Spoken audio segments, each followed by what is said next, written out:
Welcome back to Dry Hollow Homestead. This is Danielle, and we're actually in my mudroom, which is where we keep our freezers. And we have a little situation. So we get a whole cow butchered. We actually have friends that raise the cow, and then we buy it and get it butchered. And it is actually hanging right now.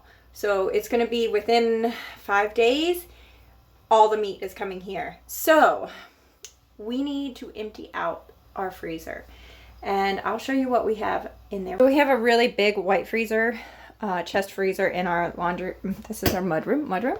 And then we have a little one. This one is like pretty much packed full right now. It's still got steaks and roast, and it's actually chicken that we buy in bulk, and then we separate it out. These are up top because they the seal is broken, so they need to be opened soon. So there is some roast, some ribs. This is chickens that we raised on our farm and butchered. So that is full, pretty much. I mean, we really can't put anything else in there. So that's off limits. And this is what we have going on in here. This is all ground beef from our cow last year. This is not even quite a year old. I think we got our beef last year in January. So yeah, this is October, the end of October right now. This is sausage here. We did that, I think, in January or February of this year, and it's delicious. I don't really want to try to burn through it at all. We have, the sausage that we did. This is actually frozen colostrum from the cow. When she first gave birth, she gives us frozen colostrum, or she doesn't give us frozen. She gives us colostrum, so we kind of save that up. It's not the same as milk. It's really nutritious, and if you would have a calf be born and something happen and they do not get this colostrum, they will not survive. So it's nice to have a stockpile of that. So that's colostrum. I have some gnocchi that I froze, I guess back in June. A little bit more of that to eat through. And then we have kidneys. This is what do you call it? What is it called? You know the name. Organ meat. This is organ meat. This is kidney. Well, this is a porterhouse. A skirt steak. No. Another skirt steak. This actually is, I said skirt steak. This box right here is actually for our bees. They're little patties we get off Amazon. Pretty Acres lemongrass patties. We feed the bees this. It's just like condensed down sugar. They actually use organic sugar and very little corn syrup. So then they add lemongrass to it, which is good for the health of your bees. We like to have those on hand just in case we see that they are very hungry and we do not have time to make syrup. That's nice to have on hand. So yeah, the rest of this then is ground beef. We need to empty this out. This is not the only freezer we have. I'll show you the rest too.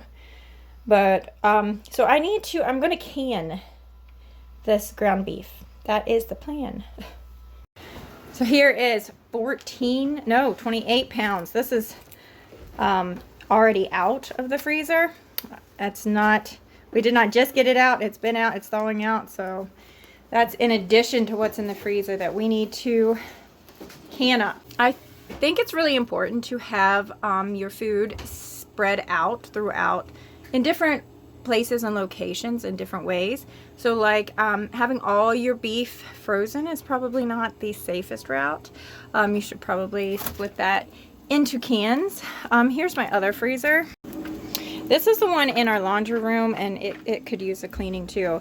But this on the bottom is mostly deer, steak, and stuff from last year. So we probably need to get that moved. Some crap buns from hot dogs. Like this isn't worth, I will give this to the chickens before I worry about finding homes for a burger or beef. Some frozen meals, some butter that I can put in a bag. It's flash frozen. We were flash freezing some cookie dough. Yeah, so our ice cream maker. We keep that in the freezer so we can make ice cream whenever we want. Some quick pie crust. Some freezer meals, like I said, ricotta, pumpkin pie frozen. Yeah, some just random stuff. So we have pork belly back here. I think the whole second row is all pork belly, and then I think we have frozen. Yeah, so some of this is like freezer burn stuff. I found some green beans from not this year, but last year. So yeah, right there, I think we could thaw them and give it to the chickens. That's not worth the space. And mozzarella cheese that we shredded, homemade mozzarella, put it in sandwich bags, and this is good for one whole pizza. And then I had extra pizza sauce that I just froze instead of trying to make a whole nother canner load for that. A little bit, some frozen veggies. I grind my wheat. We have a grinder, but once you grind wheat berries, you want to use it up within a few days or freeze it so it keeps its nutritional value. So I have bags of frozen whole wheat. Keep that there. Hot dogs. Wow, some really freezer burnt stuff there. We will deal with that. And we always use these blackberries for our milk kefir. So yeah, so in the next couple videos, you guys are going to help me process all that beef.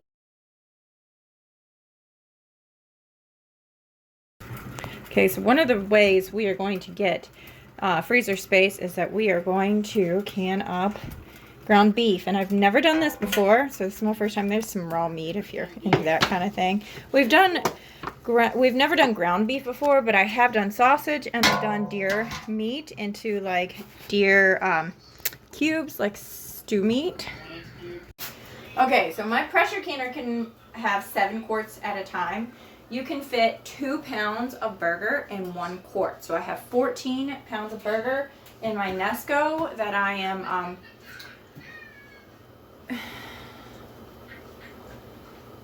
what's the word? Hold on. What is the word? I'll have to edit this out. What's the word? I have 14 pounds of ground beef in my Nesco that I am browning up. You cannot do this raw pack that I have seen. If you've heard otherwise, please let me know in the comments below. And if you have any suggestions on how I can use that meat. Ground beef is the only thing I really feel like we need to kind of get out of our freezers. And we eat a ton of it. So I'm just looking for ways to make this into convenience meals. I'm thinking this we can use with spaghetti sauce and make a quick lunch. That's when I struggle the most, is at lunchtime, to have food that's halfway decent and it's not always peanut butter and jelly, because we're in the middle of homeschool and I usually have other kids here and we're just trying to keep things rolling and not stop and dirty up the kitchen and have to clean that up again. So thinking this will be a good way to use up some of this burger, empty space out. Also, I think I need to do taco meat. I think I'll do that. That would make a great lunch. We can just do quesadillas or something. But I'm just going to season this 14 pounds with salt, pepper, and garlic. I don't know of ever a time that I ground beef and I don't add those, so I have no reason to think I wouldn't want that in there. So then this is just going to be 7 quarts, and then I've got another 14 pounds of burger thawing over there to do one more round. It actually has to pressure can for 90 minutes, so it is not the fastest thing to can, but I'll bring you along. Let's get this done, and tell me in the comments below things you think I should do with this ground beef that is not going to be keeping it in the freezer. So there's tons of freezer meals I can make with ground beef, but I have to have the freezer room, so it has to be canned. So, and I think that's a good way to spread out. Don't put all your eggs in one basket by having all your meat in the freezer. I don't know, I guess we could make jerky. That would be an idea. We could dry out meat doing it that way. I don't really make jerky with ground beef, but I know that people do. That might be an idea. And like I said, taco meat, canning that up and then just canning it this way for like a spaghetti sauce with meat. Okay, meat is fried up. So I'm going to start loading my jars, 2 pounds in each jar. My water's getting hot in here too. And then we're going to fill it up to the top with water to the 1-inch mark. You can use broth, you can use tomato juice, whatever. I'm just going to do water. And I'm not going to strain off any fat or anything. I'm going to keep that in with this. And then we're going to put the lids on and pressure can for 90 minutes. beef or pork. I've done this with sausage before, and we've done it with deer meat before, and we did not fry it up first. But for some reason, my directions only say for hot pack. Oops, they do not give instructions for raw pack. So, I don't know. Maybe I did it wrong.